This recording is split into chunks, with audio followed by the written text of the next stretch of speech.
Hey guys, tonight, I want to take you back in time to a world covered in snow, silence, and fear.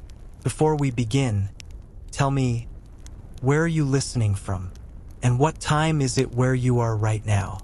I always find it fascinating to know that somewhere across the world, someone is listening to this story while the night unfolds differently outside their window. Maybe it's raining, maybe it's quiet, maybe it's just you, lying there, waiting to drift into sleep. But before you do, let me tell you what it felt like to be a sniper during the Second World War. They say war is all about noise. Explosions, screams, marching boots. But for me, war was mostly silence. Long, endless stretches of stillness broken only by the soft click of a rifle bolt or the crunch of frost beneath a boot. I was 19 when I learned that silence could be louder than any bomb. The first time I looked through a scope, I remember the cold biting into my fingertips. The rifle wasn't just metal, it was ice. My breath fogged the lens, and I had to hold it just right so it wouldn't blur the sight. They told us that patience was everything. Wait for the moment, my instructor said. The rifle doesn't care if you're cold or scared. It only listens to your breath. That winter, the snow came early. Our camp was hidden deep in a forest of birch and pine. The trees were tall and thin, their white bark blending with the snow, as if the forest itself was trying to disappear. We dug small holes into the drifts, enough to crawl into and hide. We called them nests. From there, we watched, always watched. Some nights, we didn't see a single soul. Just the moonlight moving slowly across the ground, like a ghost searching for something it lost long ago. On those nights, I wondered what the enemy was doing. Were they also lying somewhere, frozen and awake, waiting for someone like me to move? The first man I saw through my scope wasn't a soldier at all. He was a messenger, young, barely older than I was. He walked carefully, holding something wrapped in cloth. Orders, probably. My finger rested on the trigger, but I hesitated. The rule was simple. Don't think, just act. But how do you stop thinking when you see a human face so close, framed perfectly in glass, while you hide like a shadow? I didn't shoot that day. Someone else did. The sound came from somewhere to my right, and the boy fell instantly. I saw the puff of snow, then stillness. My stomach turned, but no one said anything. That was the first lesson. Never speak about what you feel. Later that evening, our commander told us that one hesitation can cost lives. He said, "A sniper's bullet isn't just metal, it's judgment." I remember those words clearly. Judgment. Every pull of the trigger was a sentence, and we were the unseen judges in a world that had lost its balance. Over time, I learned to move slower than the wind. I could lie still for hours, even days, my mind floating between thoughts. Hunger stopped bothering me. Cold became part of my skin. I started to recognize every sound in the forest. The creak of branches, the whisper of snow sliding off a tree, the distant rhythm of artillery that never reached us directly. And sometimes, in that strange quiet, I could almost forget there was a war. It felt like nature itself had paused to watch. At night, we sat around a small, hidden fire, carefully shielding the glow with our coats. Nobody talked much, just the occasional cough, the crack of frozen wood. Someone would mention a name, a friend, a family member, and then silence again. We didn't say it out loud, but most of us knew. Those names probably belong to ghosts now. One older sniper named Petrov once told me, "The forest remembers every shot. Even when you forget, the trees don't." He said it half-jokingly, but his eyes didn't match his tone. He had that faraway stare, the kind of look you get after too many winters. I didn't understand him then, but later I would. The war wasn't only about killing. It was about waiting. Waiting for the enemy. Waiting for the cold to end. Waiting for the sun to rise. waiting to go home, though most of us didn't even know if that place still existed. That's what being a sniper was. You became invisible, part of the snow, part of the dirt, part of the silence. You stopped existing for the world, except for the brief moment when you pulled the trigger. And even then, no one knew your name. But I'll tell you mine.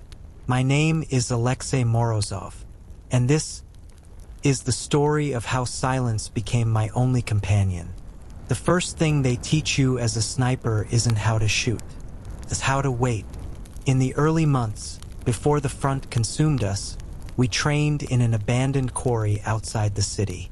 The air smelled of dust and oil, and the sound of bullets echoed between stone walls like whispers from another world. Every day began before sunrise, when frost still clung to the grass and the world was gray and motionless.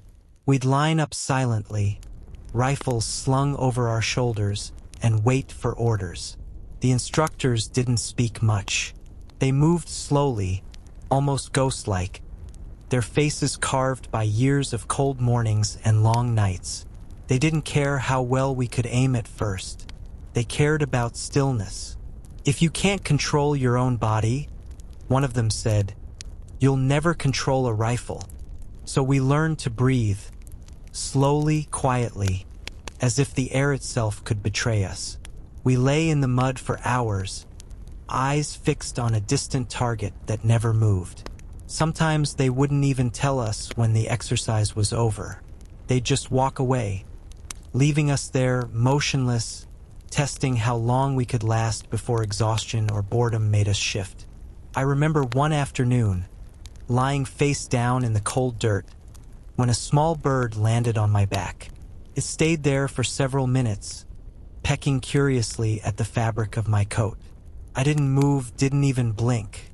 When it finally flew away, I realized that my fingers were numb, and I couldn't feel the trigger anymore. But I had passed the test. At night, in the barracks, we cleaned our rifles until the metal gleamed faintly under the lantern light. Every screw, every spring, every speck of dirt had to be perfect. Your rifle is your heartbeat, they said. If it stops, you stop. Some men gave names to their rifles. I didn't, though I often found myself talking to mine as if it could listen. Maybe it did. The scope was another story. They called it the long eye. Through it, the world became smaller, clearer, and crueler. You could see a man's expression, the twitch in his hand, the rise and fall of his breath. But you could also see yourself reflected faintly in the glass, an eye watching an eye. It was a strange kind of intimacy, the sort that made you question who you really were on the other side of that lens.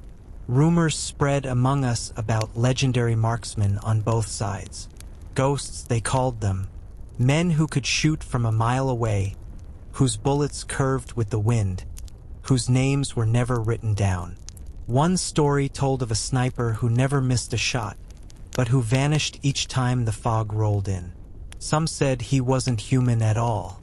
We laughed about it sometimes, but only quietly. The longer the war went on, the more those stories started to feel real. When you spend enough nights lying in frozen trenches, the line between myth and memory begins to blur. One evening, as the sun sank low, our instructor, Captain Sokolov, gathered us around.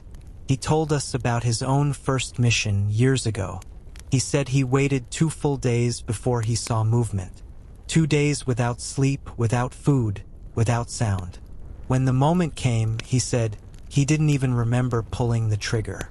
The shot fires itself, he said, looking past us, his eyes lost somewhere far away. When the time is right, your body knows before your mind does.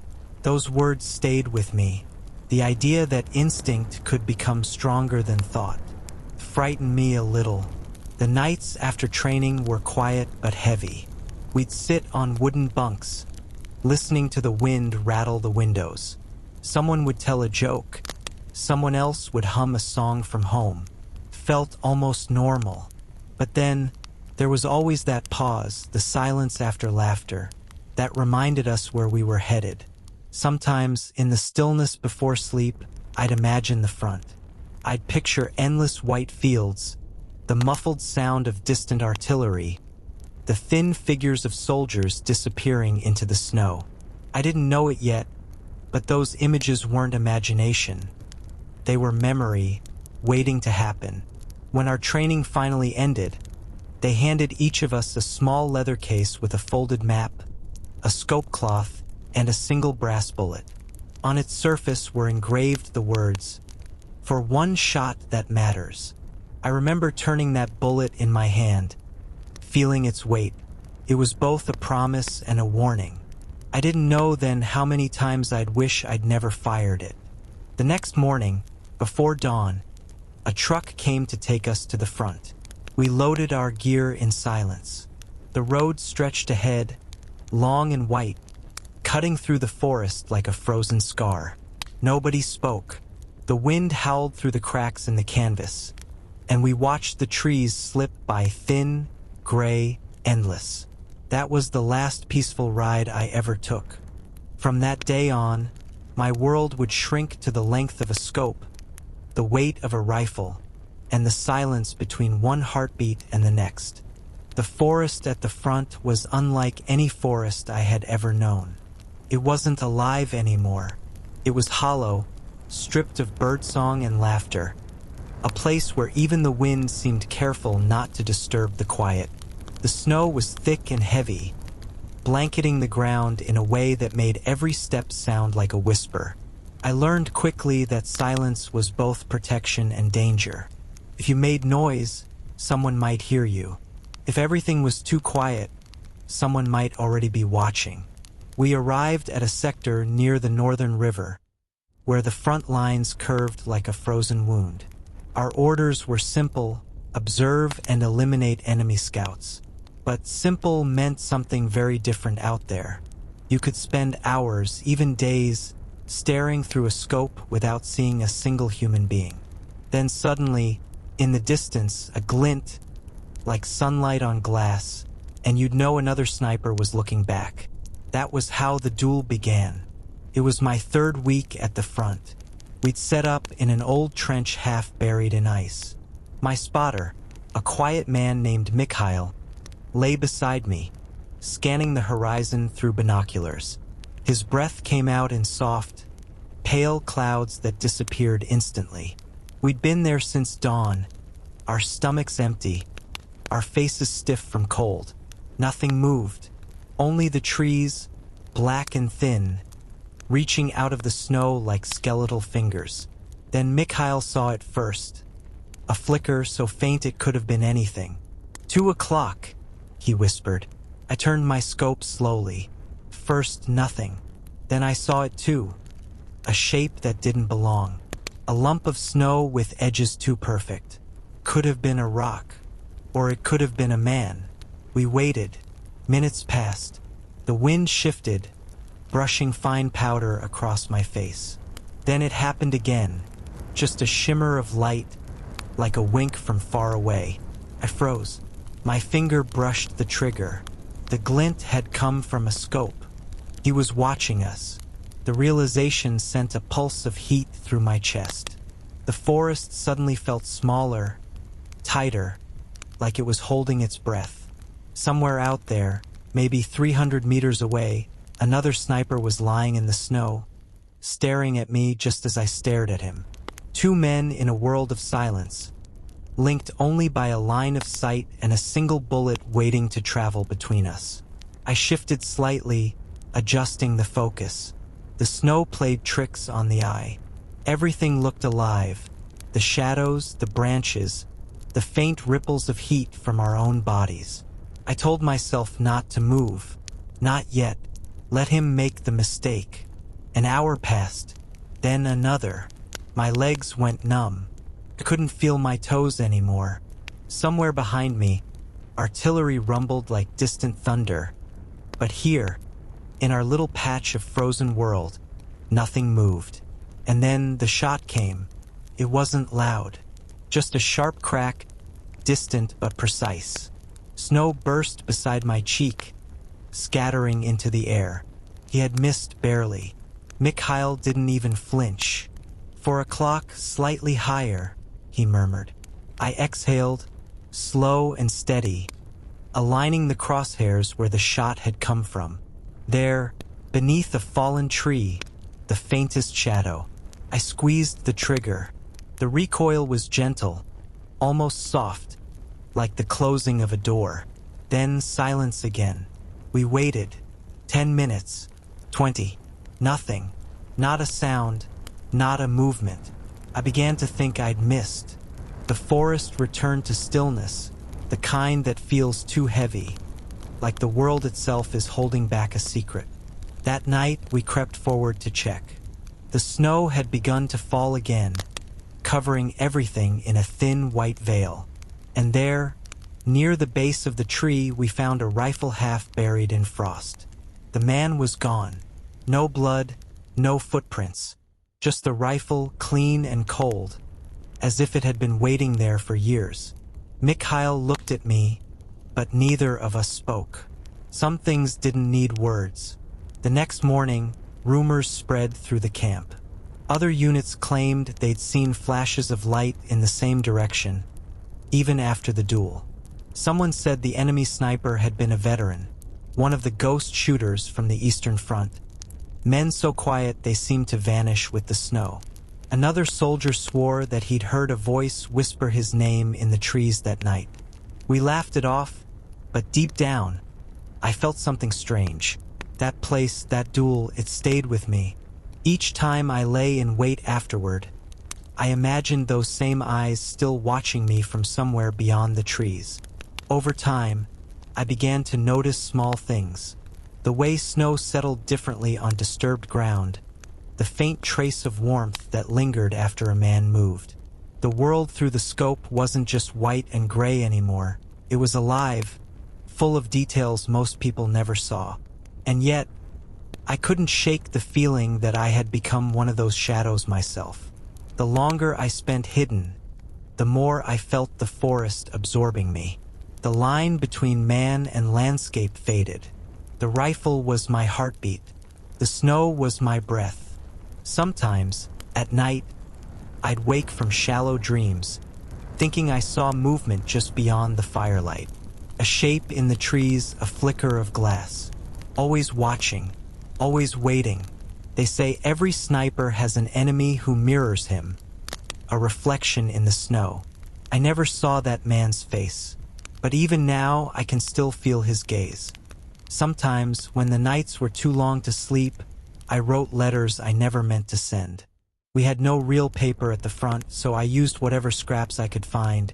Old ration slips, corners of maps, sometimes even the torn edges of enemy leaflets. The words came quietly, like whispers meant only for the snow. The first letter I wrote was to my mother. I told her that I was fine, that the food was good, and the men were brave. None of it was true, but lies were easier to write than silence. I tried to describe the forest, how the snow glowed blue at night, how the moonlight looked like smoke drifting across the ground.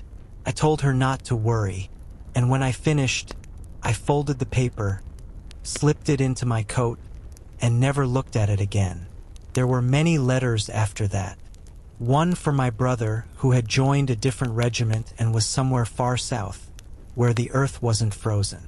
One for a girl whose face I could barely remember, but whose name still felt warm in my mouth. And some letters weren't to anyone at all. They were just thoughts, pieces of myself that I couldn't speak aloud. We didn't talk much in the sniper units.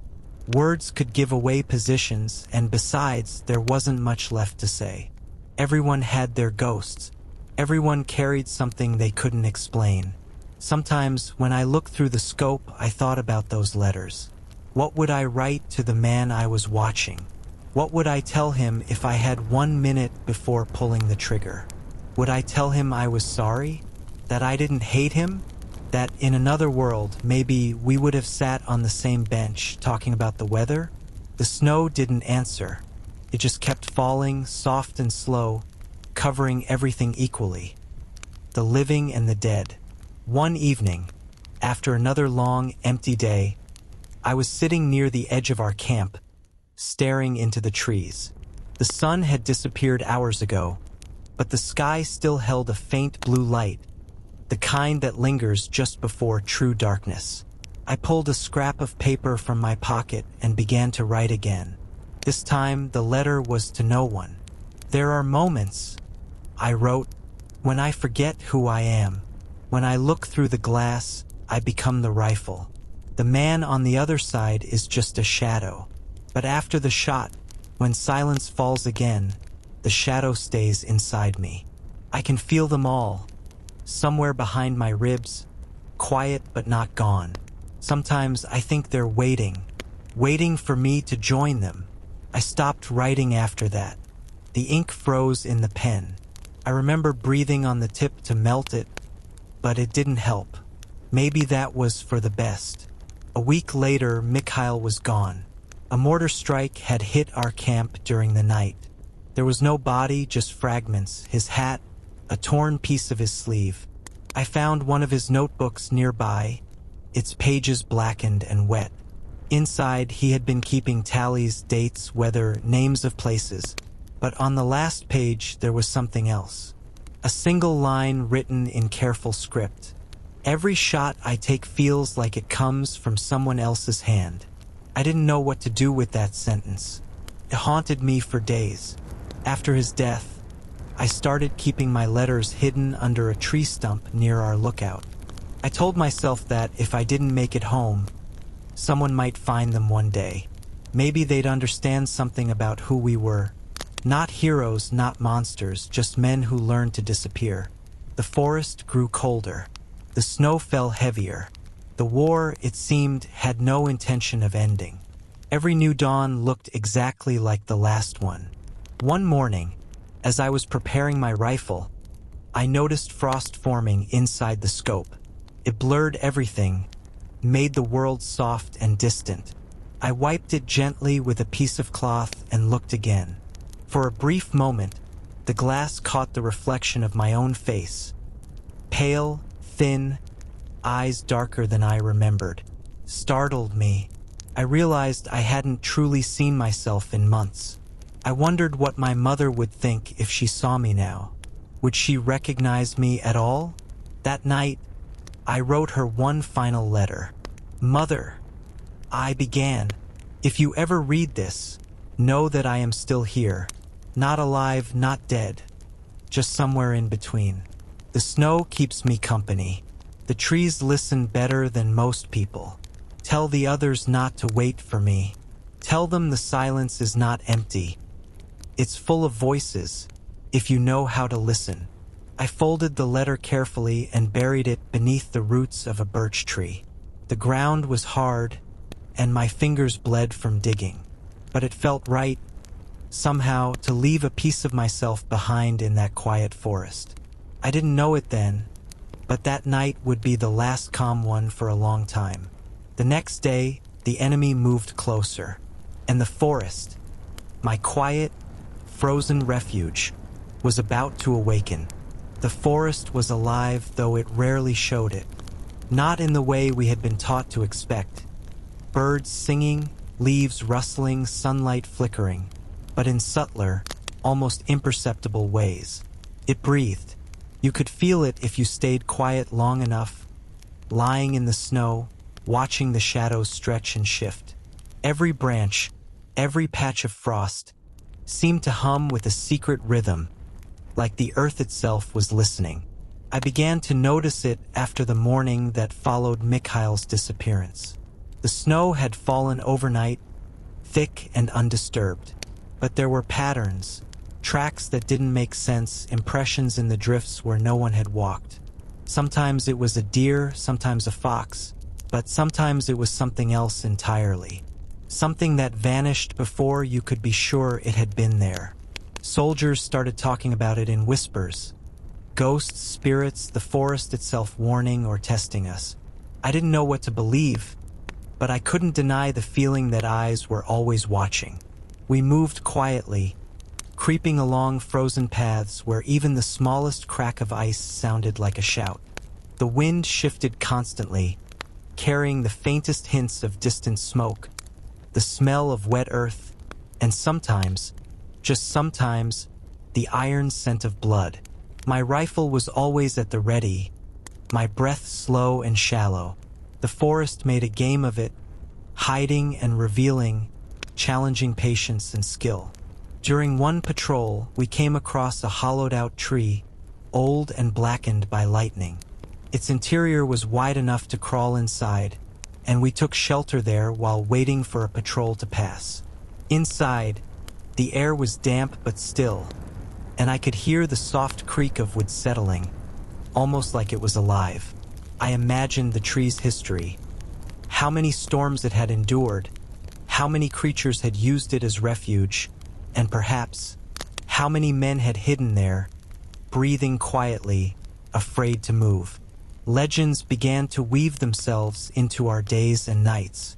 One soldier spoke of the cold man, a figure said to glide silently through the snow, never leaving footprints. He claimed the man was a former sniper, lost in battle, who had become part of the forest itself. At first, I dismissed it as nonsense, something to distract from the fear gnawing at our stomachs. But then, I began seeing strange shadows at the edge of vision. Things that didn't belong, moving faster than any animal could. I never saw the face, never heard a voice, just a fleeting shape that made the hair on the back of my neck stand on end. Some nights, I would lie in a hollow trench, rifle in hand, listening to the forest breathe. The snow would shift softly, the branches above tapping in a pattern almost like a heartbeat. I imagined the ghosts of soldiers past walking among us, invisible and eternal. Maybe they were guiding us, maybe they were waiting for us to join them. Either way, it felt like the forest had a memory, and we were becoming part of it. The more I spent in those woods, the more I realized that war was not just between men. It was between men and the land itself. The trees, the frost, the snow. They were as much adversaries as any enemy soldier. You had to understand their rhythms, anticipate their moods, respect their power. One misstep, one crack of ice underfoot, and the forest could betray you. Food became secondary. Sleep was measured not in hours, but in moments between shifts of the wind or movement in the distance. I began to know the forest intimately. The smell of pine, the subtle difference between fresh snow and snow compacted by recent passage, the way light bent through the bare branches at different times of day. I could hide almost anywhere, yet I always felt observed, as if the trees themselves had eyes. And in that constant tension, I began to see the truth of being a sniper. It wasn't just about hitting a target. It was about becoming part of the world around you, becoming invisible, patient, a ghost. The forest didn't forgive mistakes. The forest didn't forget. And neither, eventually, would I. At times, I spoke quietly to myself, to the forest, to the rifle. My letters, buried under the roots of birches, seemed inadequate. Words couldn't capture the weight of hours spent in snow and shadow, the slow understanding that life and death were measured not in days, but in breaths. Once, I saw a figure in the distance, a man, moving with a grace that almost didn't belong in this frozen, broken world. He paused, looked in my direction, then vanished into the trees. I blinked and swore I saw the shimmer of a scope glinting faintly in the sunlight. Perhaps it was a soldier. Perhaps it was one of the ghosts of the forest. I would never know. From that day forward, I began to walk more carefully, breathe more slowly, listen more intently. I began to see the forest not just as a hiding place, but as a teacher, a judge, a companion. And sometimes, when the wind was right, I could swear it was whispering my name. And in that whisper, I felt the weight of everything to come. The missions, the duels, the unseen watchers, the letters I could never send. The forest had become alive in a way that I could never escape. It started with a shadow. I was lying in a shallow trench, the snow packed hard beneath me, my rifle resting across my chest. The forest was quiet, too quiet, and then I saw it. A dark blur moving with impossible precision among the trees. At first, I thought it was another soldier, another ghost of rumor. But something about the way it moved didn't belong to the living. Every step was measured, every pause deliberate, like the forest itself had sent it to test me. I lifted my scope slowly, my breath a steady rhythm I forced into control. There, just beyond a fallen birch, a figure crouched, almost invisible against the gray bark and drifting snow. It held a rifle, and it looked at me. For a moment, we just stared at each other. The forest seemed to hold its breath. It was the strangest duel I had ever experienced.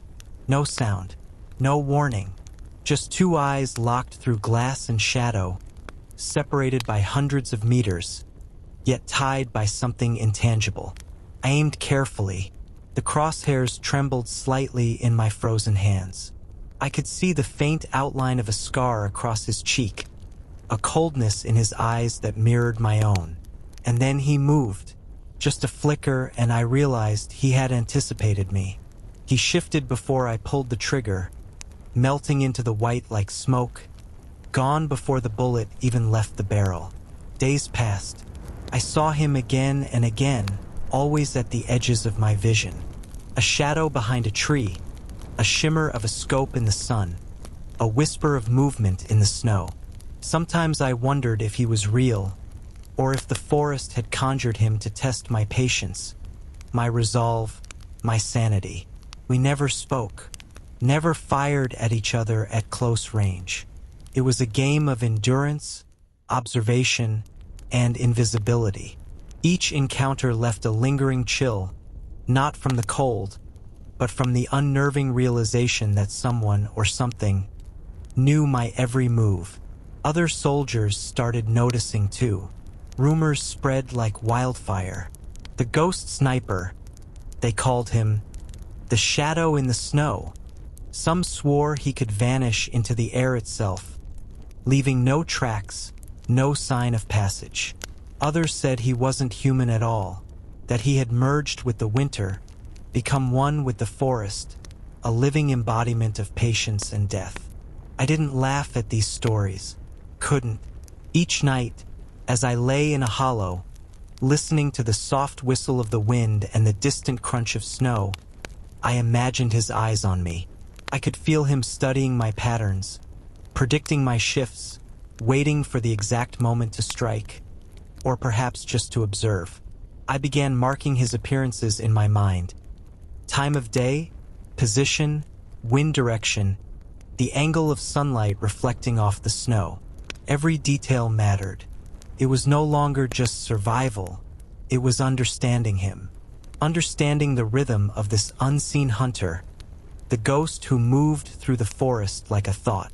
One evening, I crawled to a vantage point I had scouted earlier. The forest was bathed in the deep orange of sunset, the snow glowing faintly under the fading light. I saw him, unmistakable, kneeling behind a mound, scanning the horizon with a calm that chilled me more than any gunfire ever could. I held my breath. He had not seen me, or maybe he had and he didn't care. I waited, and then the sun dipped behind the trees. The light changed. A faint shadow stretched across the snow, and he vanished again. No movement, no trace. Only the echo of his presence lingered, like a memory embedded in the forest. I realized then that this duel had no end. It wasn't about hitting a target or surviving a day. It was about patience, understanding, and fear, the kind that crawls into your chest and doesn't leave. Each encounter sharpened my senses, taught me to move slower than the wind, breathe quieter than the snowfall, think in rhythms dictated by the unseen. Sleep became difficult. Every shadow in the trench could be him. Every glint of light on a branch could be a scope catching the sun. Even the rustle of an animal in the distance made my pulse quicken. The forest had become alive not just in body, but in mind. It was a place where reality and imagination blurred, and the ghost sniper existed as much in thought as in flesh.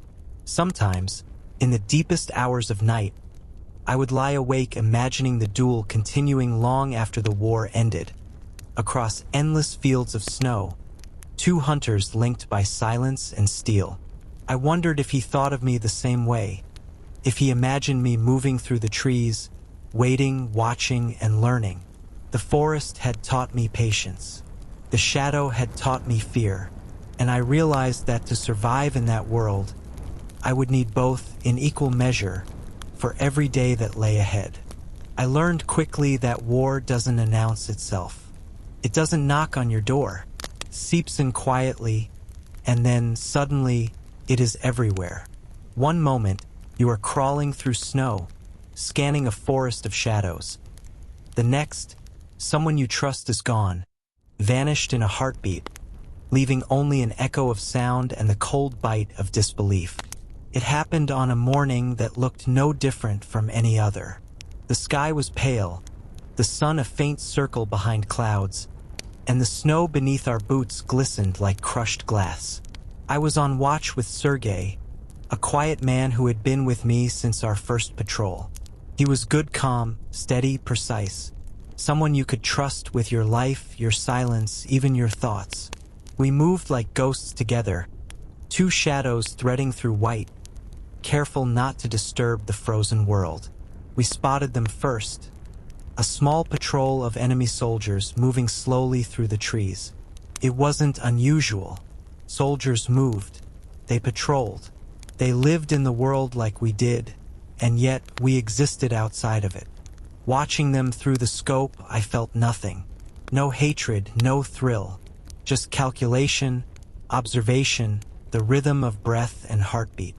Then the shell came. At first, it was just a distant rumble, a vibration underfoot. I thought it was artillery, nothing more. But then it struck. An explosion too close, too sudden, and Sergei was gone. I didn't see him fall. I didn't hear a scream. I only knew because the forest, which had always felt alive, seemed to pause. The snow hung frozen in the air, the trees held their breath, and for a brief moment, time itself stopped. I crawled to the spot. The snow was disturbed, but it was not enough. Not enough to bring him back. His rifle lay nearby, bent, the strap torn. There was nothing else. Not even a mark of fire. Just absence.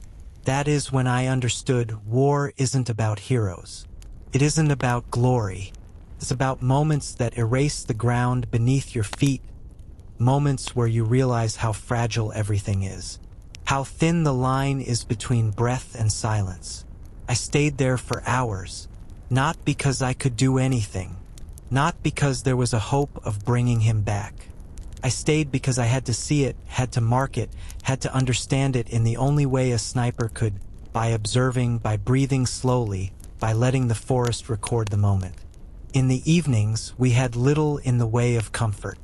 The campfire's glow was faint against the darkness, and the men spoke in whispers, if at all. Nobody wanted to say his name, but his absence filled every conversation, every glance. I wrote his name in my letters that night, though they were never sent. I wrote, "Sergei, you move through the snow like a shadow still. I see you sometimes, reflected in the frost, and I reach for you, but you are gone.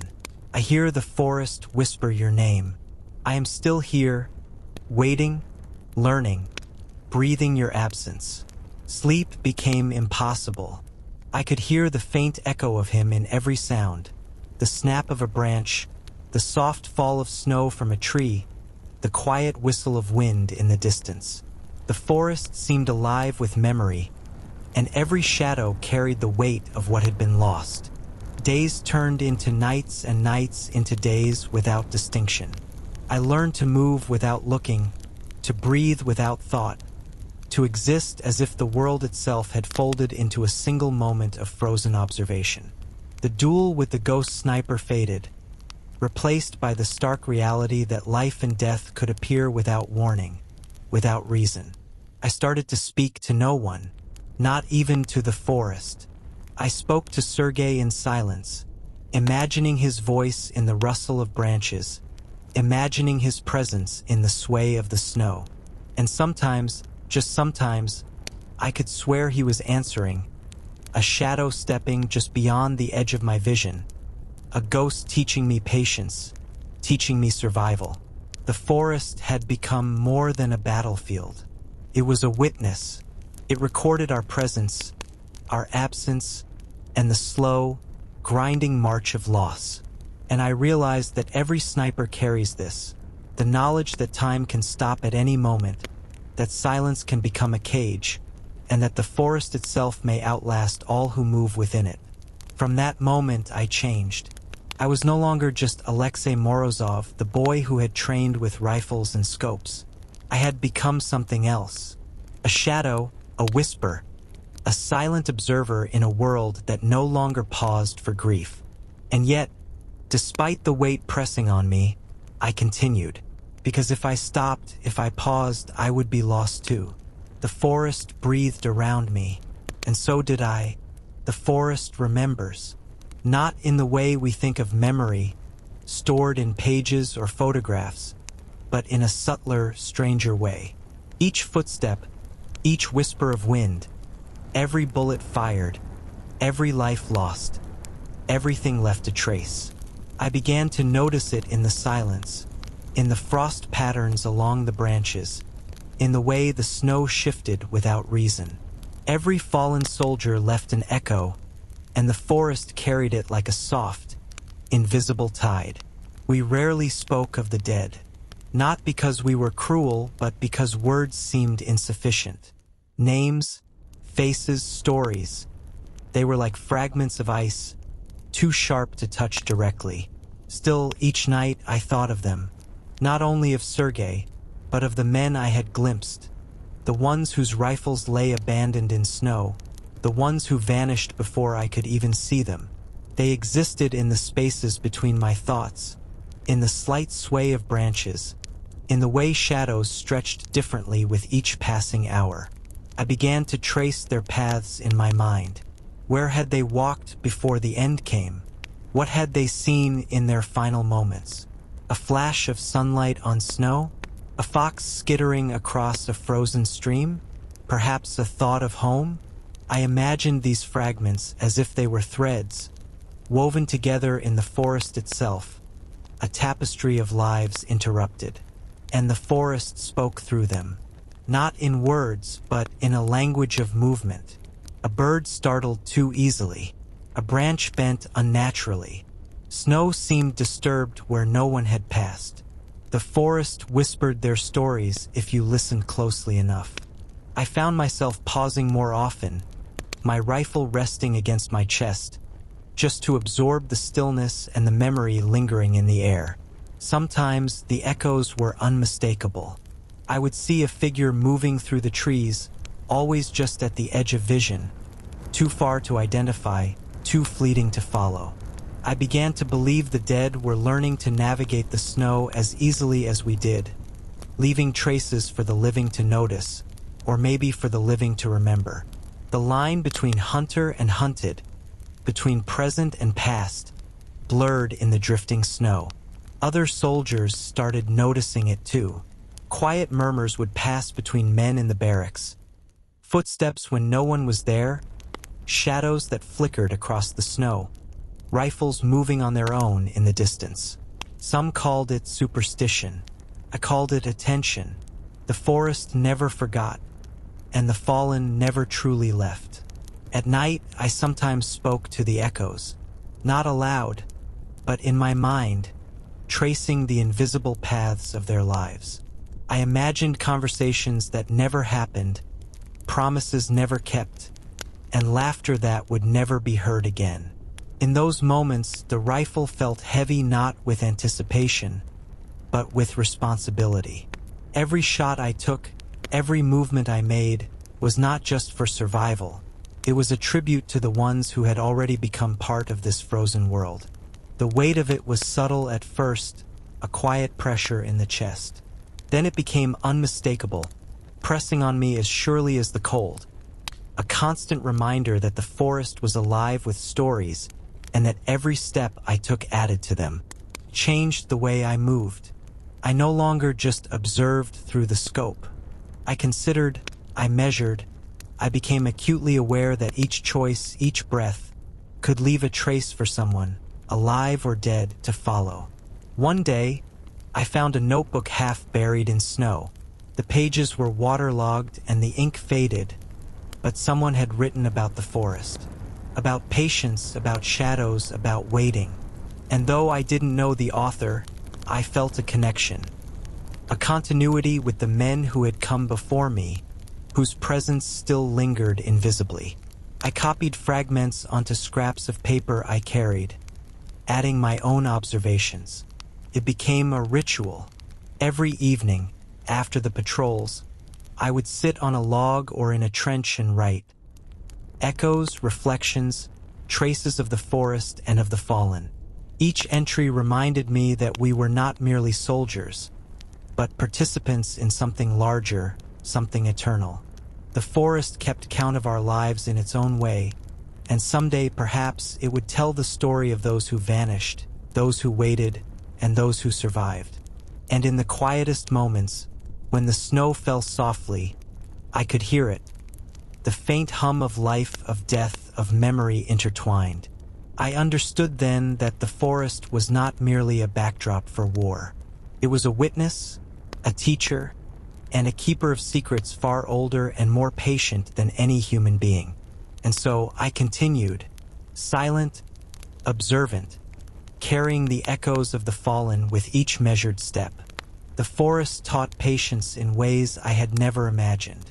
Every breath became deliberate, every movement a calculation, every heartbeat a reminder of how precarious life had become. Days stretched endlessly in white silence, punctuated only by the distant echo of artillery, the occasional snap of a branch, or the fleeting shadow of an enemy soldier. Time itself seemed to slow, folding into a rhythm dictated by snow, wind, and the ever-present watchfulness of the forest. I learned to measure distance in more than meters. I measured it in heartbeats. One step, one breath, one shift in the wind could mean the difference between life and death. The weight of a single breath became something tangible, pressing against my lungs like the frost itself. To exhale too quickly, to inhale too sharply, could betray my position. And yet, I could not stop breathing. Each day I waited. Hours passed in stillness, watching patterns, listening for disturbances in the snow. The way sunlight glinted off broken branches, the faint shimmer of a rifle scope hidden among the trees. The forest had taught me to see everything, to notice everything, to understand that even the smallest detail could reveal a hidden threat or a hidden opportunity. I thought of Sergei often during these moments. His absence was a constant reminder of how fragile life could be, and how quickly everything could vanish into silence. Sometimes I imagined him beside me, watching the same trees, noting the same details, breathing in sync. But the forest never answered. It only reminded me of what had been lost, the weight of choices I couldn't undo. The ghost sniper returned, not like before, as a sudden movement or a fleeting shadow, but gradually, insidiously. I felt his presence in the rustle of trees, in the way the snow shifted oddly beneath his steps, in the faint glint that caught my eye through the scope. He was patient, precise, a mirror of my own habits, my own discipline. And I realized that our duel had grown beyond mere survival. It had become a test of endurance, of nerve, of the quiet understanding that life and death were intertwined in ways I had never known. I began to understand the psychological toll of waiting. Days without movement, hours without contact, silence stretching endlessly. It was as if the forest itself pressed against my mind, eroding certainty, blurring reality. Shadows became alive, Snowflakes seemed deliberate, and even the wind carried messages I could not fully interpret. Every decision, even the smallest one, felt monumental. To move was risk. To stay was risk. To breathe too loudly or too softly could betray not only my position, but the fragile grasp on sanity I clung to. I developed rituals, small, imperceptible gestures to steady my nerves, adjusting the rifle's position by fractions, tracing patterns in the snow with my gloved fingers, whispering silently to the ghosts of the fallen. Each ritual became a tether to reality, a reminder that I still existed, that my mind was still mine, even as the forest whispered of other lives, other deaths, other moments frozen in time. Food and sleep became secondary. Hunger was constant, gnawing quietly beneath the layers of frost and clothing, but it paled in comparison to the tension of waiting, the precise measurement of breath and pulse. Sleep was a luxury I allowed myself only in fragments, always on edge, always listening for the faintest disturbance, the slightest sign of movement. The forest did not forgive mistakes, and I had learned that lesson in the absence of Sergei, in the ghosts that haunted every drift, every shadow. One evening, as the sun sank low behind jagged treetops, I caught sight of movement, a shadow crossing the snow in a way that defied ordinary calculation. My heart slowed, my mind sharpened. The ghost sniper? Perhaps a fox. Perhaps my own exhaustion manifesting as hallucination. I did not move. I did not breathe beyond the rhythm I had trained into myself. I waited, and the shadow moved on, leaving only its echo behind, an imprint in the snow that would vanish by morning. In that moment, I realized the truth. The weight of a single breath was not just physical. It was moral. It was existential. It was the measure of patience, the test of restraint, the line between action and consequence, life and death, presence and absence. Every breath carried history, memory, and fear. Every breath was both a weapon and a lifeline. The forest seemed to pulse around me, alive with lessons I could not name, full of whispers I could not decipher. And I understood that I had changed irrevocably. I was no longer just Alexei Morozov. I was part of the snow, part of the silence, part of the waiting.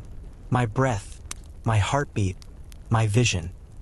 They were tools honed by frost and shadow, instruments of survival in a world that demanded vigilance, patience, and quiet endurance. And I waited, because in the forest, in war, in life and death, the smallest breath could be the most important of all. The front line, I realized, was not always a visible one. It was not marked by trenches or flags, not by explosions or shouting. Sometimes the front existed only in perception, in who could see, who could hide, who could anticipate the other's movement before a bullet even left the barrel. I came to think of it as the invisible front, a war of patience, observation, and almost imperceptible signals. From my perch in a snow-laden copse, I could see enemy patrols moving through the trees. They were slow, methodical, careful, but so was I. Every branch that bent, every shadow that shifted, every footprint in the fresh snow could be a message, a trap, or a warning. The invisible front was not drawn on maps. It existed in the tension of being seen and unseen, in the minute decisions that determined survival. I began to track their habits, when they broke for rest, where they gathered firewood, how they set up their rudimentary shelters. I learned to move without leaving a trace, sliding over ice, sinking my weight into the snow with the precision of a predator, every breath calculated not only to avoid detection but to maintain the fragile thread of patience that the forest had imposed on me. The ghost sniper remained, always at the edge of perception, sometimes a fleeting glimpse in the corner of my eye, sometimes nothing at all. But his presence shaped my every decision. I imagined him mirroring my movements, predicting my shifts, understanding the invisible front as I did. We were both hunters, both hunted, entwined in a silent, eternal game that the forest itself seemed to approve of. One morning, as frost clung to the branches like frozen lace, I noticed a new pattern. A group of enemy scouts had begun moving in irregular paths, leaving traces designed to confuse and mislead. They had learned, too. The invisible front was alive on both sides, constantly adapting, constantly testing, constantly existing as a game of perception. Every patrol, every step, every observation became a mental duel, not just physical. I found myself thinking constantly about risk and consequence. In the invisible front, mistakes were magnified. A slight noise, a misplaced shadow, the faintest breath, any of it could end a life. But it wasn't just about killing or being killed. It was about understanding. Understanding how people move, how they think, how the forest communicates their presence. The invisible front was a battlefield of minds as much as bodies, and I realized that the ability to anticipate, to remain unseen yet aware, was as powerful as any rifle. Sleep became measured in fragments. I would lie in snow-filled trenches, sometimes inches from enemy patrols, imagining their thoughts, their positions, their calculations. Every snap of a twig, every flutter of a bird, every distant crunch of ice carried potential meaning. The invisible front was relentless. It did not pause for fatigue, for hunger, for grief. It existed as long as anyone remained alive, and sometimes I wondered if it would continue long after we were gone. A silent war without witnesses. Letters I wrote, hidden beneath tree roots, seemed to take on new importance. They were no longer just communication with the world I had left behind. They became documentation of the invisible front, fragments of thought and observation that might outlast both hunter and hunted. Every note, every scribble, was a way to leave a trace, a record of existence in a world defined by silence and shadow. I began noticing smaller details that could mean life or death. Frost patterns on the ground, the angle of sunlight filtering through dense branches, the way snow settled differently in certain spots. I traced them in my mind, turning each into a mental map, a ledger of observation. The invisible front was not static. It was a shifting, breathing entity. Understanding it meant learning to merge with it, to become part of the snow and the silence. And the ghost sniper watched it all. Always. Sometimes I caught the shimmer of a scope through the trees. Sometimes it was only the faintest disturbance in the snow that told me he was near. Our silent duel had become the rhythm of my life, intertwined with every movement I made along the invisible front. In this world, survival was not about courage or strength or numbers. It was about awareness, patience, and the ability to vanish into the snow while the forest recorded everything. Every breath, every heartbeat, every movement became a ledger of action. And in that ledger, I existed both fully and not at all. The invisible front stretched endlessly, beyond the horizon, beyond the maps, beyond comprehension. And I moved through it, a shadow among shadows, waiting, watching, and learning. Cold was no longer a mere condition, it had become a presence. It seeped into bones, crept into thoughts, and pressed relentlessly against every sense. In the forest, the winter was not just a season. It was an invisible adversary, as unforgiving and patient as any enemy soldier. I could feel it in my fingers stiffening and pale, in my toes numbed by frozen boots, in my breath visible and trembling in the air. The cold bound me in a way that no chains ever could. I learned quickly that ignoring it meant death. Frostbite was gradual at first, subtle, a tingling, a loss of sensation, but it became absolute if you were careless. Once, I stayed too long on a ridge, observing an enemy patrol through a gap in the trees. When I returned, My fingers were nearly useless, my rifle trembling in my grasp. I had survived, but barely, and the forest seemed to remind me with a sharp gust that chilled me to the bone.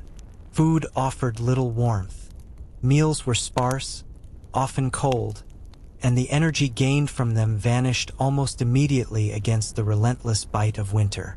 I found myself relying on body heat, on slow, deliberate movements, on counting each breath to maintain enough warmth to function. The cold tested patience more than any sniper duel.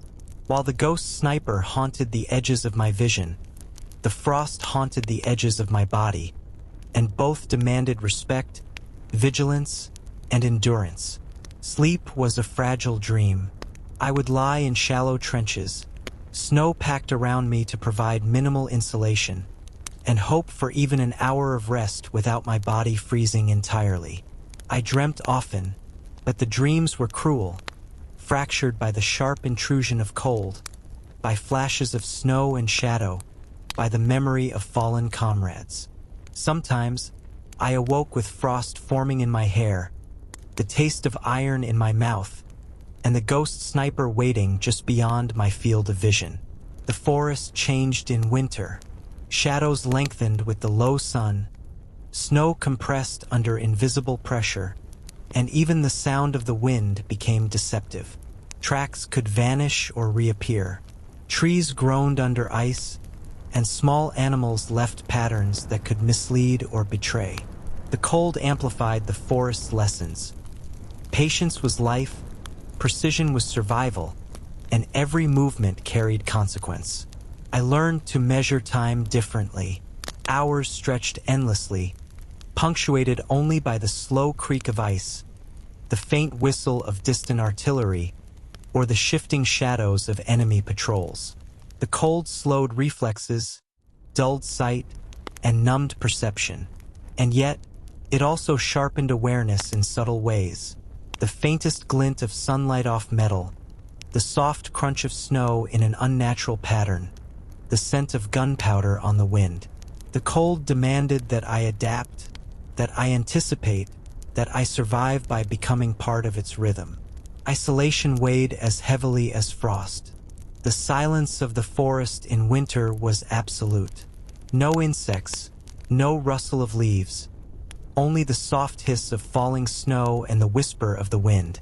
Human presence became a rarity, and the mind, left alone with its thoughts and memories, began to stretch in unexpected ways. I thought of Sergei, of the fallen, of the endless duels with the ghost sniper, and I realized that the cold had a mind of its own. It tested endurance, but also taught reflection, observation, and a clarity born of extreme survival. Yet there were moments of strange beauty. The sun glinting off the frost in the early morning, the way snowflakes gathered in clusters like delicate crystal sculptures, the soft whisper of the wind weaving through bare branches, all reminders that even in the harshest conditions, the forest contained grace. But beauty offered no comfort against hunger, no reprieve from frostbite, no pause from the relentless observation of enemy soldiers or the ghost sniper. I became attuned to the cold as much as to any weapon. Every action, every breath, every movement was measured against it. To exhale at the wrong moment could betray my position. To pause too long could allow numbness to steal control of my fingers. My rifle was no longer merely a tool. It was an extension of my survival instincts, a tether to life in a world that demanded constant vigilance. The cold bound me, sharpened me, and taught me that survival was never guaranteed.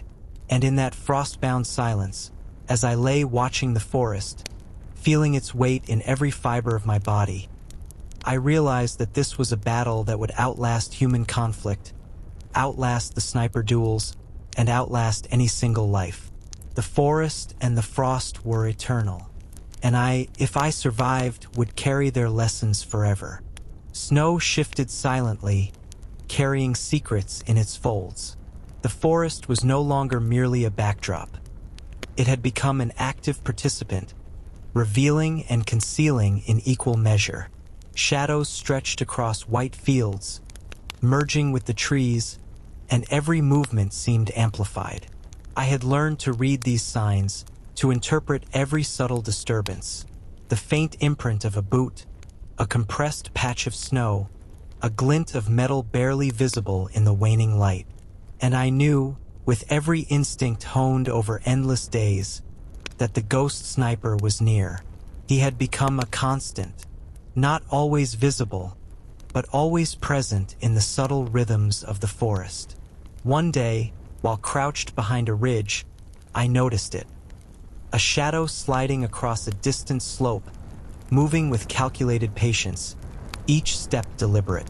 It was him, I was certain, and for the first time, I felt the cold grip of anxiety curl through me, sharper than any frostbite. The duel was no longer intermittent. It had become relentless, a psychological game played across kilometers of snow-laden terrain. Movement had to be precise. Even breathing became tactical. I adjusted my posture, shifted my weight, and calculated the exact moment to peek over the ridge. Every decision was critical, every action potentially fatal. The ghost sniper, I realized, was not just a hunter, he was a teacher, a mirror reflecting my own discipline and patience. The forest, cold and impartial, bore witness to this silent struggle, amplifying tension in ways that no combat training could ever simulate. Then came the first signs of human patrols within proximity. I could see them through gaps in the trees, figures hunched over rifles, trudging cautiously, scanning for threats I had already noted hours earlier. They did not know I was there, and I did not yet move. Patience was my weapon, the snow my camouflage.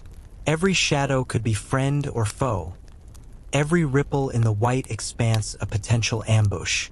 I watched, calculated, and waited. The invisible front had shifted into a palpable tension, where the line between predator and prey blurred. Hours passed.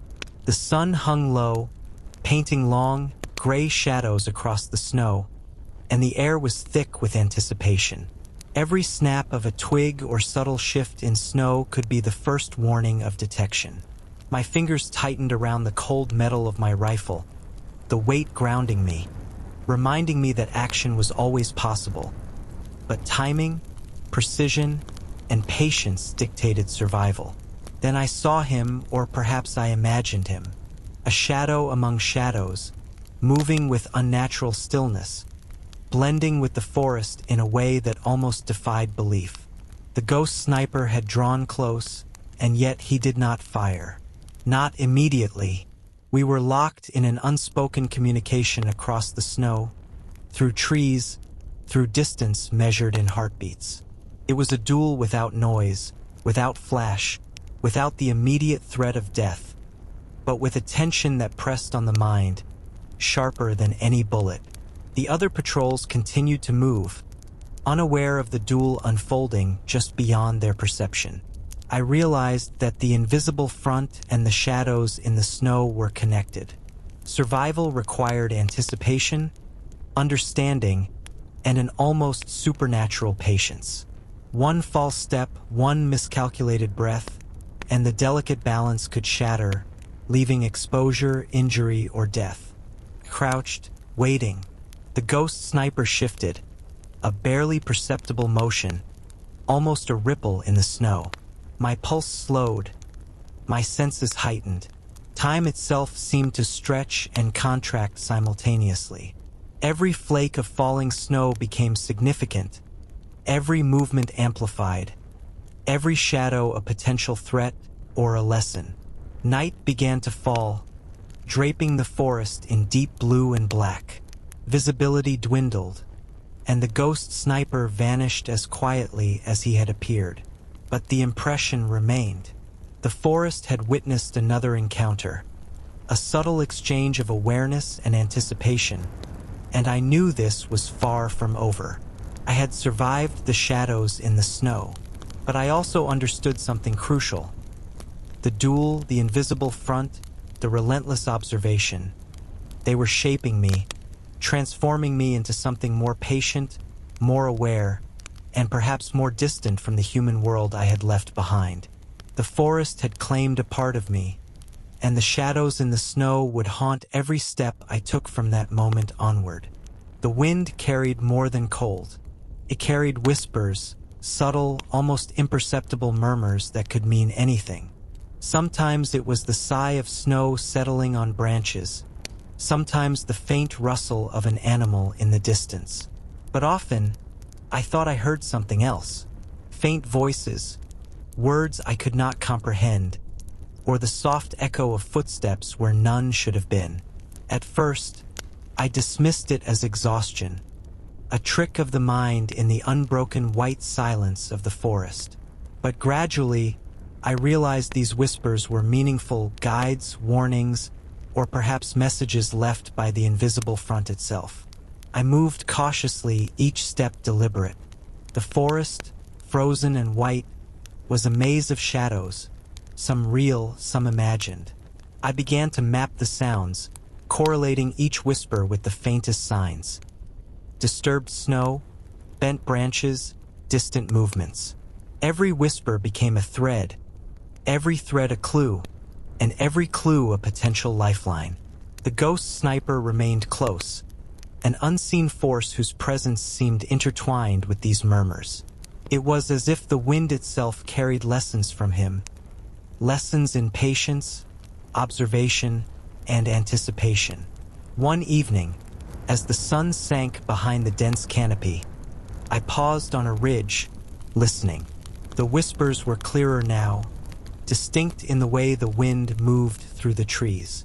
I could almost make out patterns, two sounds in sequence, then a pause, a third distant rustle. Was it enemy patrols coordinating movements, signals, or something else entirely? I could not be certain. In the forest, certainty was a luxury reserved for the dead.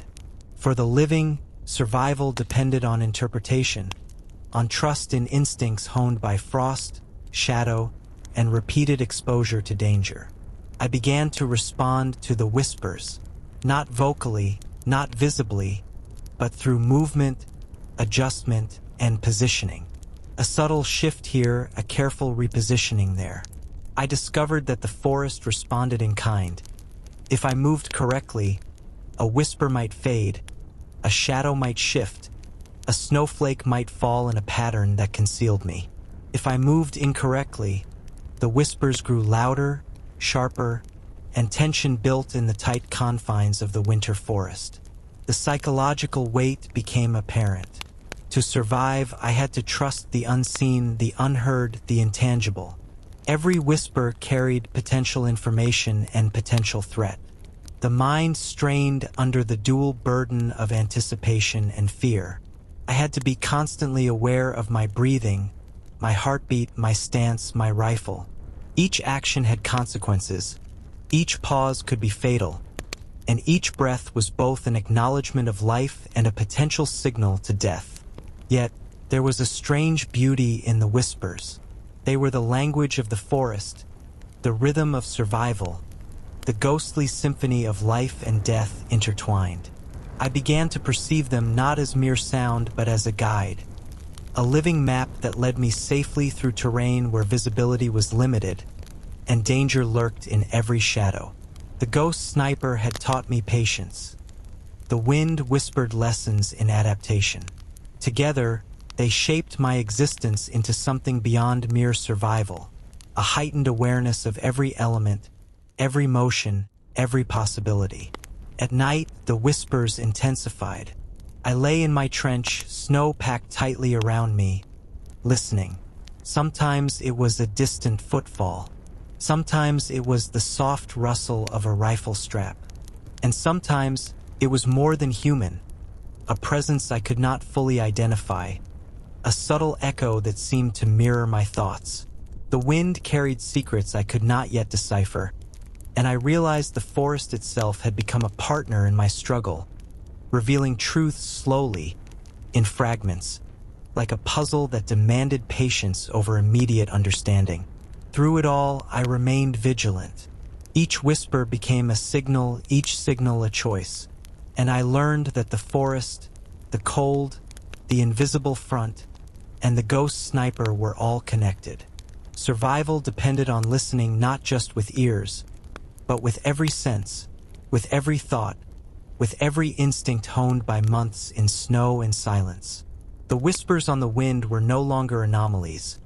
They were guides, warnings, and lessons, shaping the way I moved, the way I breathed, and the way I lived. And as I drifted into an uneasy sleep, wrapped in frost and shadow, I understood something profound.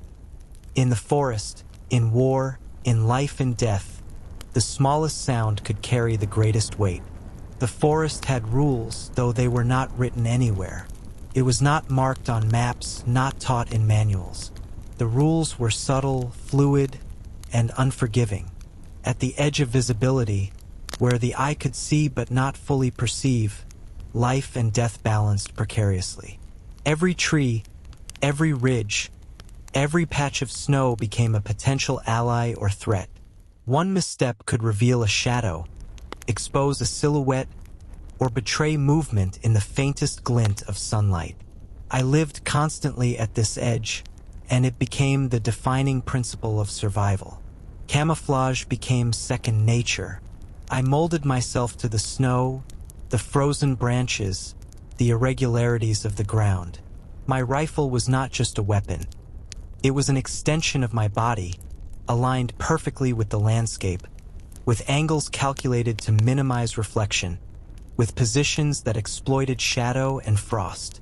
Even the ghost sniper, whose presence lingered at the periphery of my perception, could not fully discern me if I honored the edge of visibility. But it was not enough to hide physically. I had to hide my very intent, my rhythm, my presence. The forest demanded invisibility in body, mind, and soul. Observation was a constant ritual. I learned to anticipate every flicker of movement, every change in light, every sound that might indicate an approaching threat. Enemy patrols became more than figures.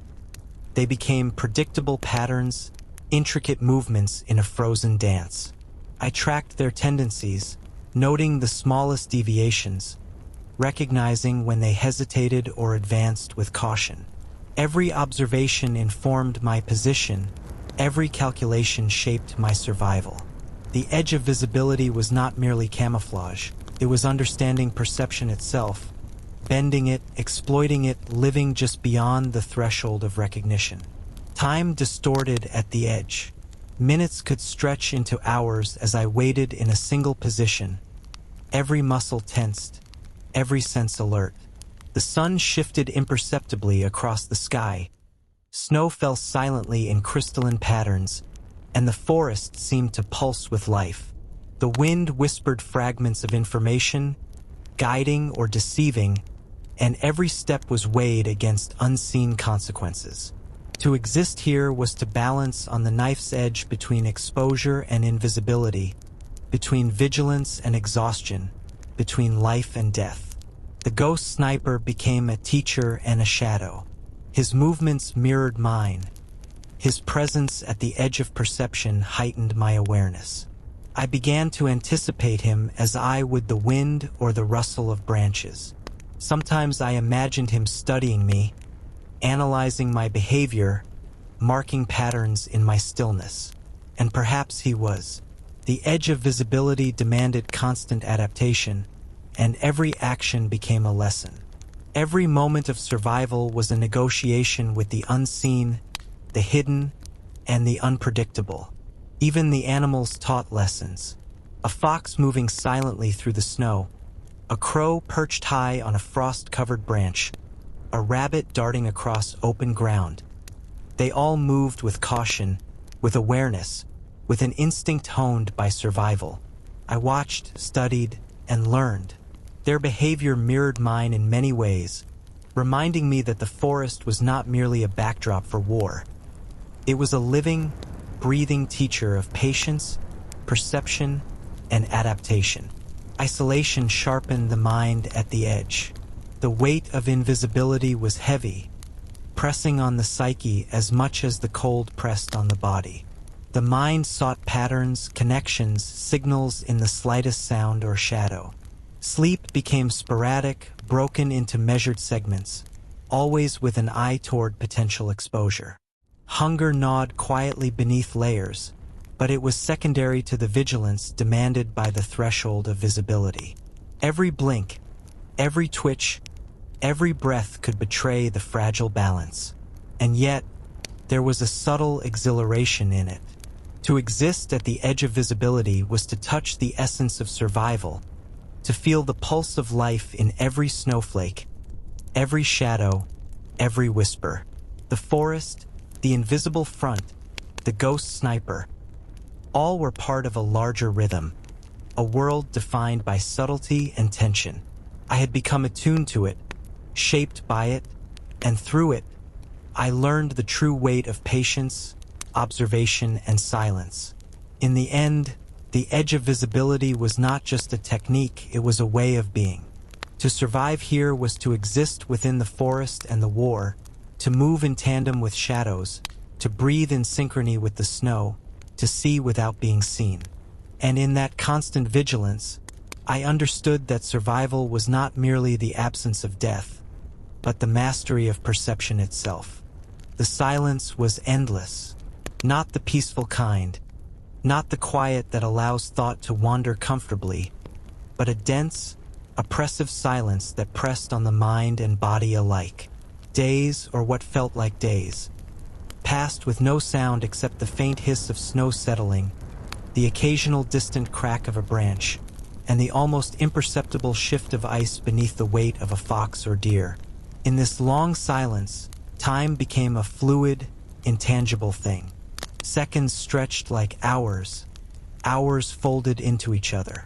I measured life in breaths, heartbeats, and frozen snowflakes. The forest seemed alive, watching me with patient, indifferent eyes. Every shadow was a potential threat. Every movement was scrutinized, either by the forest itself or by unseen soldiers and snipers lurking at the edge of perception. The long silence was not empty. It was full of subtle warnings, hidden patterns, and invisible presences. I learned to listen not only with my ears but with every fiber of my body, to anticipate, to interpret, to exist without being noticed. In this silence, the ghost sniper became almost mythical. I never saw him clearly, never heard his movements directly, but his presence was undeniable. He was a shape at the edge of perception, a ripple in the snow, a pattern in the shadows. Every instinct told me he was near, watching, learning, waiting. The silence stretched between us like a taut wire, charged with tension and anticipation. To breathe was to participate in a ritual of patience, where the slightest sound could betray position, and the smallest error could be fatal. Sleep became a dangerous luxury. Even the briefest rest required meticulous planning. The angle of my body against the snow, the positioning of my rifle, the weight distribution to avoid leaving telltale impressions. Dreams intruded, fractured and bizarre, blending reality with memory, fear, and imagination. I saw Sergei, I saw fallen soldiers, I saw the ghost sniper moving like a phantom through the white forest. And always, I awoke with the sensation that the silence had grown heavier, pressing down with the inevitability of ice forming in my veins. I began to hear patterns in the stillness. The faintest rustle of branches could indicate patrols. The subtleties in snowfall could hide footprints. The soft shift of wind through the trees carried messages. It was as if the long silence was speaking in its own language, one I was slowly beginning to understand. Each observation became critical, each recognition of a pattern a lifeline. In the forest, the long silence was not mere absence of noise. It was communication, anticipation, and judgment all at once. Isolation weighed heavily on the mind. No matter how trained or disciplined, the human brain craves connection. In the forest, with hours stretching endlessly, I became my own company, my thoughts echoing in the snow like phantom voices. I replayed patrols, predicted enemy movement, traced past encounters, and imagined future possibilities. The long silence forced introspection, reflection, and sometimes hallucination, but it also honed perception and patience beyond ordinary human measure. Food was scant, warmth minimal, and the cold relentless. Yet survival depended not only on strength but on attention, patience, and control. Each meal, each sip of melted snow, each carefully calculated movement became a ritual, reinforcing the discipline needed to endure the long silence. I felt my senses sharpening, my perception of light, shadow, sound, and movement becoming almost preternatural. The forest, the snow, the invisible front, all coalesced into a living teacher, demanding focus and rewarding awareness. Sometimes, in the dead of night, I swore I heard whispers. Not the wind, not animals, but faint, almost human sounds, voices that seemed to echo from nowhere and everywhere at once. Were they real, or the imagination of a mind stretched to its limits? I could not know, and I learned that sometimes certainty was irrelevant. Survival depended on perception, on preparation, and on respect for the invisible, the unknown, the whispers that might signal danger or guidance. And so I endured the long silence. Each hour, each breath, each heartbeat became an act of survival, a meditation on patience and endurance. The forest had taught me that silence was never empty. It was a presence, a teacher, and a challenge. And through it, I learned that to survive in the snow, in the invisible front, and against the ghost sniper, one must embrace the silence, listen to its lessons, and move with its rhythm, because in the long silence, every moment mattered, and every mistake could be fatal. The forest had a new dimension now. The snow lay heavier, denser, glittering in the pale light like fractured glass. Shadows stretched unnaturally long, bending around tree trunks, blending with ridges of ice, hiding shapes that might or might not be human. The world had become a place of subtle contrasts, of hidden lines, of edges where perception could betray you. The ghost sniper remained at the periphery, a phantom presence whose slightest movement could ripple through the landscape like a stone dropped in still water. It was in this frozen world that I learned the art of stillness. Not just physical stillness, but mental. Each second required attention to breath, pulse, and the micro-adjustments of clothing, gloves, and rifle. Every exhale was deliberate. Every motion was measured against the frost, the shadows, and the probability of detection. The forest had become a living test, and I was both student and participant, constantly aware of the hidden interplay between predator, prey, and environment. The first close encounter came unexpectedly. I had been scanning a ridge, tracing patterns in the snow, when movement caught my eye. A figure moving slowly, deliberately, breaking branches just enough to leave a trail without sound. My heart clenched. Was it a patrol, a scout, or the ghost sniper himself? I froze, weighing options. My rifle rested lightly in my hands, scope trained, finger hovering near the trigger. Every instinct screamed patience. One wrong move and the fragile balance of invisibility would shatter. Minutes stretched into what felt like hours. The figure moved with a strange grace, almost gliding, its outline blending with the shadows. The wind shifted, carrying the scent of pine, frost, and gunpowder. I realized then that the forest itself was an accomplice, teaching me to observe, to anticipate, to trust intuition over sight. The encounter passed without a shot fired, a reminder that survival was often about restraint, awareness, and timing as much as marksmanship. Later, I discovered traces of others. Boot prints partially covered by drifting snow, broken twigs arranged in unusual patterns, slight depressions in the snow, signs that someone had passed close, testing the terrain, observing, and perhaps signaling. The frost amplified these clues, etching every motion into white permanence. I followed them mentally, tracking subtle hints, imagining scenarios, always calculating, always patient. The ghost sniper could be among them, a hidden force shaping the invisible front from afar. The mental strain intensified. Every shadow became a puzzle, every light pattern a potential trap. My mind oscillated between hyperfocus and exhaustion. Sleep remained fragmented, often interrupted by imagined movement or real disturbances, forcing me to develop techniques to remain alert while resting. I learned to sleep lightly, with one eye open in spirit if not physically, attuned to the subtlest deviations in sound or light. The frost added a cruel complication. Weapons froze, snow obscured visibility, and each step left a trail that could betray position. Clothing stiffened, boots became cumbersome, fingers lost dexterity. Yet the cold also honed patience. I had to move deliberately, observe thoroughly, and anticipate constantly.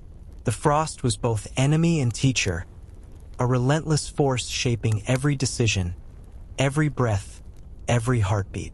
By the time night fell, I was acutely aware of my isolation. The forest seemed alive with hidden observers, creatures of fur and feather, whispers of wind, and the omnipresent ghost sniper. Every snowdrift was a potential hiding place, every shadow a potential threat. I moved carefully, blending with frosted branches, letting the forest dictate rhythm and pace. Each moment became a negotiation with the unknown, a careful dance along the edge of visibility and survival. In the frost-laden shadows, lessons crystallized. Patience was not passive. Stillness was not weakness. Observation was the only path to mastery of the invisible front. And the ghost sniper, ever present, remained both adversary and mentor, shaping my perception and reflexes without firing a single shot. In the cold, in the shadows, I had become something more than a soldier. I was a participant in a living puzzle, a hunter attuned to rhythm, pattern, and silence. And as the night deepened, snow falling silently like ash, I understood that the forest, the frost, and the shadows were not obstacles. They were the curriculum of survival, and I was still learning, one breath, one heartbeat, one shadow at a time.